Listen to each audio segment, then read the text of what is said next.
हम माननीय प्रधानमंत्री जी योगी जी को ये कहते सुन रहे हैं कि खाद्यान्न का, जल का, ऊर्जा के संसाधनों का सीमित प्रयोग करिए।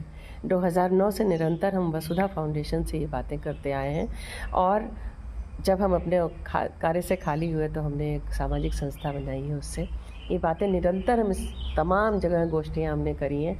आज भी हम आपसे ये कहते हैं कि ये हमारी ऋषियों की वाणी है, ये हमारी मुनियों की वाणी है, उनका जीवन है, उनका हमारे पूर्वजों का जीवन है, जिसमें कि सिर्फ अपने लिए और संग्रह करना नहीं सिखाया था। ये सिखाया था कि जो भी है वो मिल बांट के खाओ और जो भी है उसका सदुपयोग करो। अन्न को फेंको मत, अन्न श्रापता है, इससे बांधा गया था। वृक्ष को काटो मत, वृक्ष को काटने से भगवान श्राप देते हैं, इससे बांधा गया था। ये बातें कही गई थी। कौन सोचता है आज की दुनिया में? कोई नहीं सोचता। वृक्ष काटो, बेच लो, 10-5 हज़ार रुपये पा जाओ, आजीविका चलाओ, लेकिन लगाओ मत कहीं भी। ये सारे जीवन की जो चीज़ें थी ना, आज हमको आज इस स्थिति में इसने आके लाके खड़ा कर दिया है कि आज हमारे पास सारे संसाधन खत्म होते नज़र आ रहे हैं। आज हमको ये चीज़ फिर से सिखाई जा रही है हमारे माननीय नेतृत्व द्वारा कि हमको कैसे जीना है। हमको कम से कम सोने का यूज़ करना है। क्यों? क्योंकि सोने पे हमारी अर्थव्यवस्था टिकी हुई है। हमारी विदेशी मुद्रा को हमको बचाना है। तो जो हमारे पास साधन है उन्हीं में हम खाना पकाएं, खाएं, उसी चीज़ को खाएं जो हमारा अपना अनाज है, जो अपनी चीज़ें हैं, जो हमारे घर में हमें मिल रही हैं, उन चीज़ों का ही हम उपयोग करें। हम जल का संचय करें, हम ऊर्जा का संचय करें, हम बिजली का संचय करें। हमारी तो हमेशा से हमने आदत बना रखी है और हम जहाँ भी उठते बैठते लोगों से कहते हैं दिन में बिजली की कोई आवश्यकता नहीं है।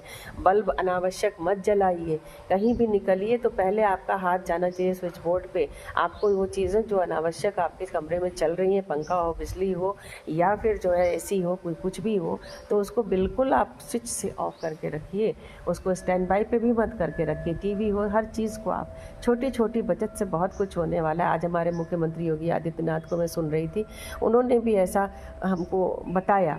तो हमको क्यों बताना पड़ता है? क्या हमारे अंदर कम सोच है, विचार है, लेकिन हम सोचना ही नहीं चाहते हैं। हम तो बस जो मिल रहा है उसका उपभोग करो और निकल लो आगे, और निकाल लो अपनी मस्ती में झूमते रहो। ये मस्ती बहुत महंगी पड़ गई है अब हम सबको। अब हम सबको अपने पुराने उन्हीं विचारों पर अस्ते अपरिग्रह उस पर आना पड़ेगा, उसको समझना पड़ेगा।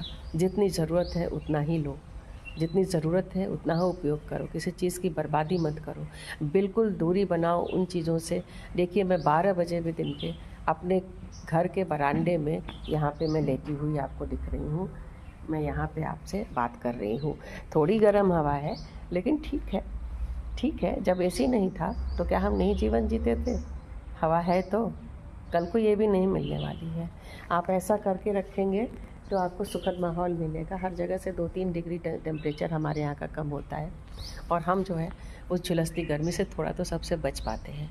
मैं सिर्फ रात में एसी का प्रयोग करती हूँ कि अच्छी सी नींद आ जाए। दोपहर में भी मैं कोशिश करती हूँ कि नहीं, शहरों में हो सकता है मजबूरी हो, लेकिन मैंने अपने वातावरण को ही ऐसा बना लिया है कि मैं कुछ तो इस शरीर से अच्छा कर पाऊँ।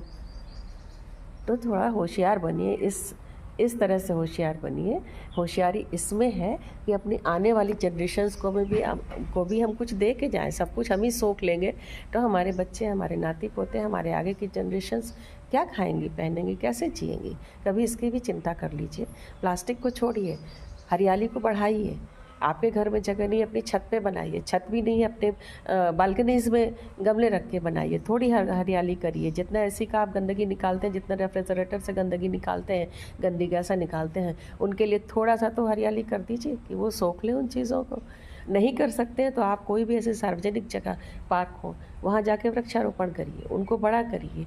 एक पेड़ लगा दीजिए, उसका घेरा कर दीजिए किसी भी खाली जगह पे, और उसको बड़ा करने की कोशिश करिए।